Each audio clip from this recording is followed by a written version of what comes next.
5 years ago, I was still struggling big time. I just hadn't figured out how to get out of that cycle, and I was going round and round in circles, learning new strategy after new strategy, testing it, getting really excited about the results. And then, whammo, I couldn't trade it. I couldn't trade anything, and I didn't understand what was going on. And my routine at the time was every day, so whether it was before work or after work, I worked full time and I traded in between. And I would walk down to this little park about 5 minutes from my house. And I'd walk around the park and just think through, trying to become positive and get back to try again, because every day I'd kind of, blown trades, blown profits I had before. Quite regularly I was blowing accounts as well. And the thing that kept coming up in my brain was, how is this possible? I know what to do, I just can't do it. And it was astounding to me. How is this possible? It doesn't work like this in other areas of our lives. So I could know how to make a lasagna. Great, I just follow the rules.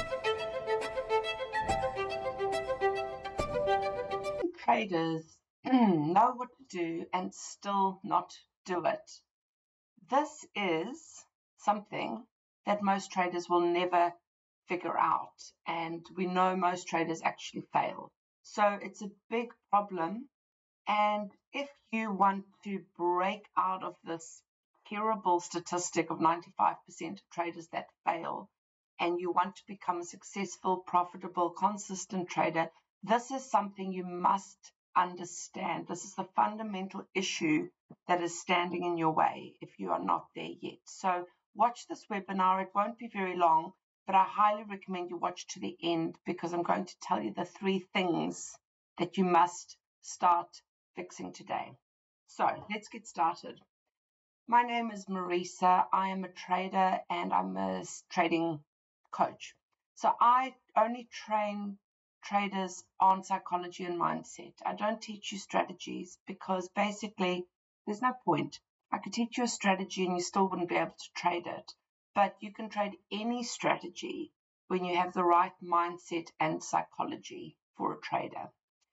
So that's what I do in a nutshell. I'm passionate about trading psychology because it is the big difference. It is the thing that will stop you going around in circles on Struggle Street. Now, what is actually going on? Why can we know what to do and then still not do it? The answer here, now this isn't the solution. I'm going to tell you the 3 things that you're missing. Got them written down here so that I stay on track. There's 3 things that you are missing that you need to start doing today that's going to send you down this path to start improving the side of your trading. But the reason why we can know what to do and not do it is because of pressure. It's pressure, also call it stress, a stressful situation trading. Now, why is it so stressful? It's not because on the face of it, it doesn't seem like it should be stressful. It's a bit like playing a TV game or playing a game of chess. It should feel like that, like it's kind of exciting, you want to win, but it's not. You don't necessarily get that stressed out, or it's not necessarily such a pressured environment to do those things. And we think trading's the same, but trading has things on the line. One, there's money on the line, but it's not money that makes it stressful. The thing that makes it stressful is our subconscious need to be right. It's what's actually at stake here subconsciously is our egos. And fueling that ego is also a big reason why we jump to strategies as the solution, because we think if this could just be a intellectual activity, we can learn enough, then I can know more than you and I can do better. And we're kind of wired to be quite competitive, and the competitive streak comes from our egos. We all have egos. Now, if your ego is a little bit not that healthy, and I'm going to be honest with you guys, most of us as humans, Ziggy, sorry, it's my dog. Let me get her. Okay. Be quiet. Come on.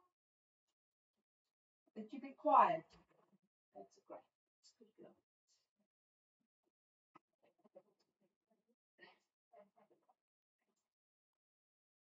Most of us are egos. Most of us as humans, this is the bad news, don't have very healthy egos. Now, what does it mean? You might say, like, I've got a huge ego. I feel great about myself. But a lot of it is masked because those egos are actually very fragile. And this is something we really don't want to hear.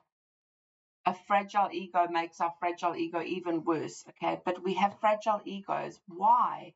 Because from the day you were 5, now when you were 5, 4 or 5 at home in your family surrounding, most of us had great egos, very healthy egos. We were instantly happy. We were instantly playful. We were instantly confident. If someone said, "Can you sing?" Yeah, I can sing. Even if you sang badly, you didn't think that you did, and you would just belt out whatever off key, it didn't matter. You would give everything a go, okay? Our 4 or 5-year-old selves at home, safe in this little home, whatever your home was, it was still safe because you knew it. And after that, somewhere around that age, you go off into society. So most of us went to school.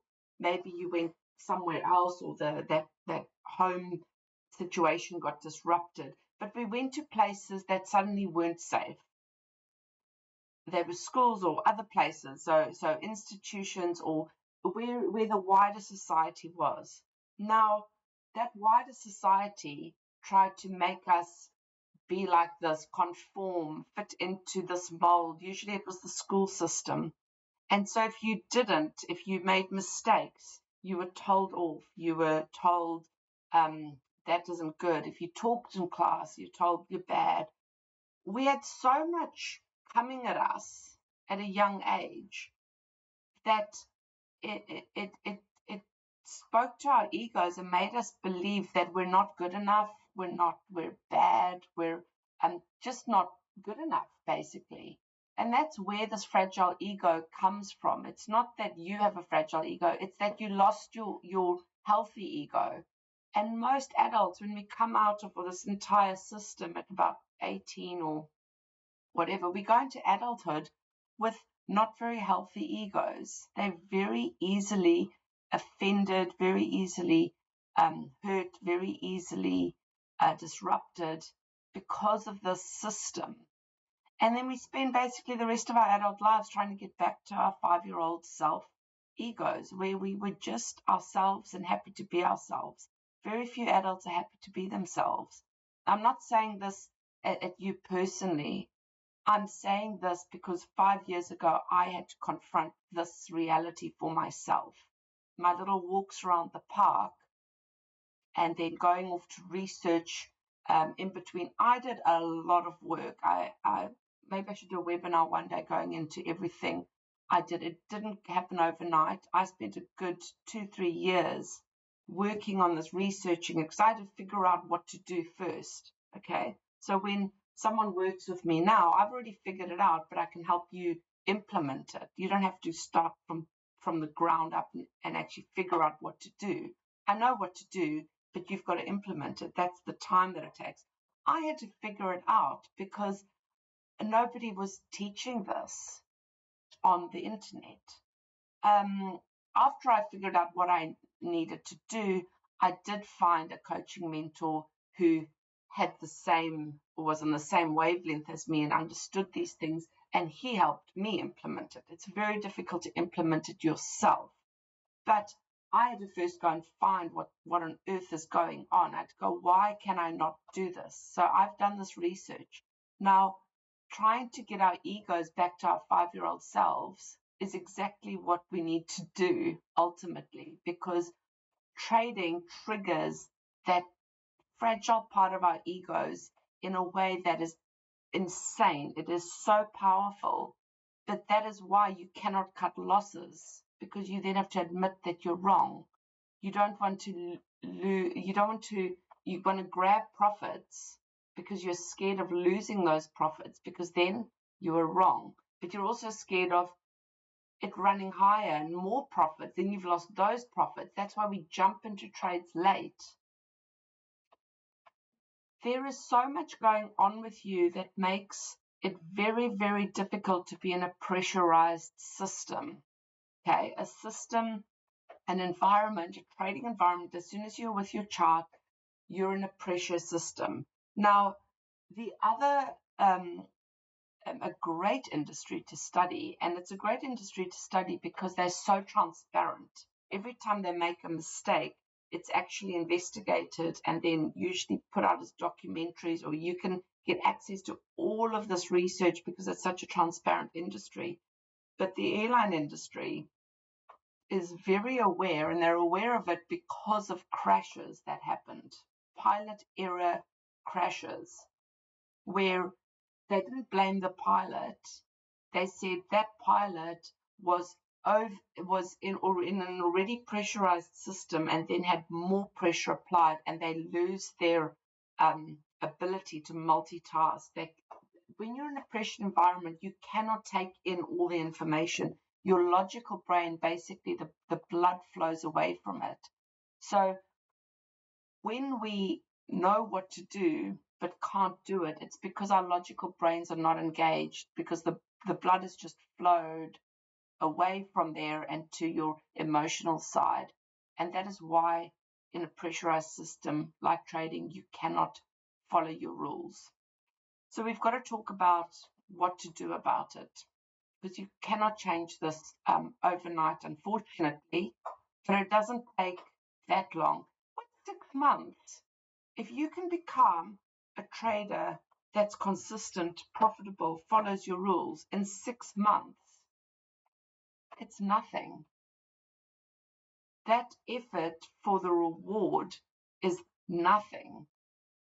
But you have to be brave. You have to have the courage to do this, because there's a little finger that's coming and going, who do I blame? Who's, oh dear, it's me.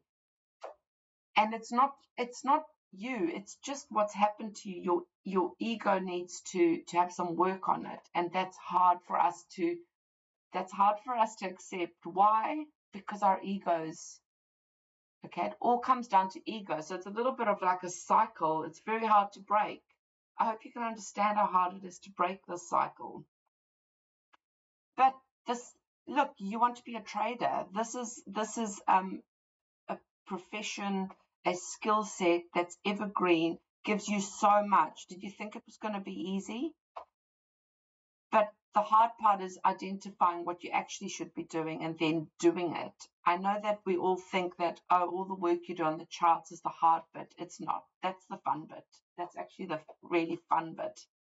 You think you're doing the hard work because you're spending hours, weekends, nights, all your time. You're sacrificing all your family time. You're sacrificing your entire life to spend your time at the charts. You think you're doing hard, difficult work, but you're not. You're actually taking the easy way out. And I can't sugarcoat that message, unfortunately, because you won't make changes until you understand what you actually should be doing. So let me get to the 3 things that you can start doing today. Now, whether you have the courage to start this process, it's going to be up to you. And maybe it takes you 6 months just to decide to do it. That's still great progress. It's more than most people do. Remember, 95% fail. Okay? So it's up to you. Everything, your entire destiny is up to you. It's all in your little hands, your 2 little hands, which is exciting, I think. It's actually very empowering to know. We are now going to get to the 3 things. Okay. How do you overcome this pressure system? How do you start? Okay. Because remember, underlying all of this is that that ego that you've got to get back to your 5-year-old self. That is going to take work. The best way to work on that is to do coaching with me. I don't actually have another answer for you. Yes, you can read self-help books about this topic. It'll take you a lot longer. You need someone to help you implement this work. I found someone for me that helped me over a series of months. I was very lucky to find this person. I wish there were more people like this in the industry so that you have more of a choice. But maybe look around. Maybe you do know someone that can actually help you. But you are going to have to find someone to just help you implement it for yourself, because it's very hard to see these things for ourselves. But you can start this process without help. I'm going to tell you how today, and just starting is going to start you on a journey. I promise you it's going to be worth your while just starting this. Okay, so there's 3 things. Number 1 is you need a system around your trading. So it's going to be a process, a routine, a system, a series of checklists. You need to kind of think of your trading like you're a pilot. Pilots, how they solve these crashes that were pilot error. There's very few crashes that are pilot error now. They still creep up, but then they find the gaps that they hadn't realized that was an issue. And what pilots have, what airlines have, are crew management systems. It's designed specifically to address the risk that the pilot is in. The pilot himself or herself is a risk in the cockpit. They're the ones that pull everything together and make everything work great. So they're the best asset, but the human side of them is the risk. And what they realized was if they didn't put a system around to help these pilots from being exposed to these risks, because it's health and safety for them as well. Pilots, remember, they're flying a plane with lots of people, or perhaps it's cargo, doesn't matter. It's a very expensive plane. It's got people in it. They've got the lives of other people in their hands. They've also got their own lives in their hands. They're not making these mistakes on purpose. So airlines were like, we've got to put something in place so that pilots are protected from themselves. And they call it a crew management system. There's a reason pilots have checklists. Takeoff, checklist. They put it out and they're like, all the checklists. I don't know that much about the checklists, but I probably know the landing checklist a bit more. Like, they're going to land. They'll be like, oh, we've contacted the tower. We've got flaps set, at certain levels. We're at this level. It doesn't make sense. Can we land from this level to that distance? Check. We've passed that point. We're okay for a stable landing. If they're too high at this point, they don't have a stable landing because they're going to have to come in too fast. You've got to be at a right height and distance to the runway to have a stable landing. If they're unstable at a certain point, they're going to be unstable because they're going to be too fast. And they have to, if their checklist says, oh, we're not stable, they abort the landing, they do a go around. But they don't leave it up to these 2 or 3 pilots just sitting there and one of them's like, yep, we're one of us will do it, or they have a checklist because they don't want to miss it, and they can't. There's so much for pilots to be focusing on. It is a pressurized environment. Yes, they do this. They know how to do this. They're trained. They're capable. They're experienced. But it remains a pressurized moment because there's a lot going on, and the stakes are very high. So they have a checklist. Your system, I'm just going to ask you, do you have checklists in place? Do you have routines? Do you have a system? I know it's just you sitting at your trading desk, but do you have a system, crew management system to manage you? I'm going to guess the answer is no. 5 years ago, I didn't have a system at all.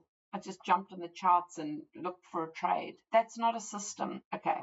So this is where you have to take responsibility for your own business. This is your trading business. Do you have a system in place? You need to go and find a system, think it through, and start realizing where are the risks. At what point do you pose risks for your trading? Are you missing your entries? Are you, where are you making mistakes? Put checklists around those things. That's how you start. Okay. Number 2 is that people that work in high pressurized environments have training. They get training. What for? To be professional. I know that you've studied charts, but that doesn't deal in any way, shape, or form with your professionalism, your behavior. You've had no training. So it's kind of bonkers. And I had to realize this 5 years ago in the park. This hit me like a brick wall, that I'm trying to do something that's a very high, like trading is one of the hardest, most rewarding professions you can do. But you're jumping into it with no training on the professional side, no training on how to behave, absolutely none. And then we're confused why we can't trade. You need professional development training. You need professional development training. We all work with people. Some are professional and some are not. You can tell the difference. And you've got to make this assessment. You don't have a boss at your trading desk. You've got to make the assessment for yourself. Are you actually behaving in a professional way, or you're not? So you're lacking the training. You need to go and find some professional development training. And finally, the third one is an identity. It's an identity as a professional trader versus an amateur trader. Now, this one is hard because you've got to identify what your identity is. It's very hard for us to see ourselves. Okay, so I get that this one is hard, but I'm going to throw it out there for you. I play tennis, and I'm not like a professional tennis player. I'm a recreational amateur player, but I identify as a tennis player. I identify as a recreational amateur tennis player. I belong to a club, and I join the teams. I sign up for the teams, and I go as a part of a team, and I go and play every second week against other teams. So I identify as a tennis player. It's my thing. It's what I do. When I go to the club, I take a racket with a dampener. I take balls with me. I have a tennis racket because there's some other things I need, and the water. I use a guard on my elbow. I'm prepared to be on court and play the best I can. I wear appropriate gear. I wear shorts or bottoms that can house a ball. So I've got a pocket. I can keep a ball in there while I'm serving. You need a second ball. When I arrive at the tennis club and I'm walking to my court, I'll wait for other tennis players to not be in the middle of a game before I cross their tennis court. You can call it etiquette, but it's about being professional while you're there, because I identify as a tennis player. So it's easy for me to go, what are the rules and how should I behave and how should I prepare myself to be on the court? Now, once in a while, just for fun, we take people that don't play tennis with us, and we'll just be like, oh, do you want to go and try it out, have a hit? These people, that's fine. Tennis is not their thing, but they'll turn up with a racket that just hasn't been regripped for 10 years. So it's sticky. The grip's almost off the racket. They don't have balls. They'll walk through people's courts and then be like, oh, sorry, I didn't realize this. You can just see their behavior is not aligned with being a tennis player. It's just not them.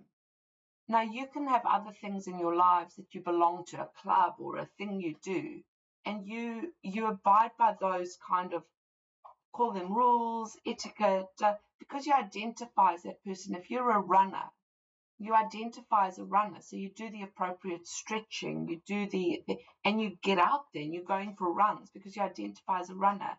Now, someone that doesn't identify as a runner wants to take up running. It's going to be hard for them to do because they'll probably get one run out, like force themselves out the door, get that one, and then never do it again because it's so hard to overcome that it's just not easy for them. Trading's the same. You need to spend time identifying as a professional trader more and more and more, not as someone that's trying to trade, not as someone that finds it funny when you're blowing accounts, not as someone that's a struggling trader. You need to stop that identity. You need to identify as a professional trader, and it's going to take you a while to get this identity and believe in your identity, but it's going to help you show up and follow the etiquette of trading.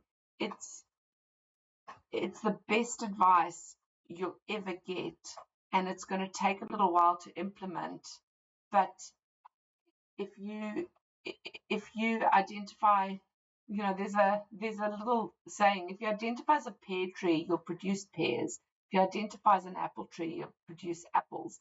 It's very hard for a pear tree to produce apples. Now, I know this is a fable or a metaphor, and you need to think deep through it, but it's true. If you identify as a struggling trader, you will struggle as a trader. I teach you trading psychology, trading mindset, and professional development as a trader.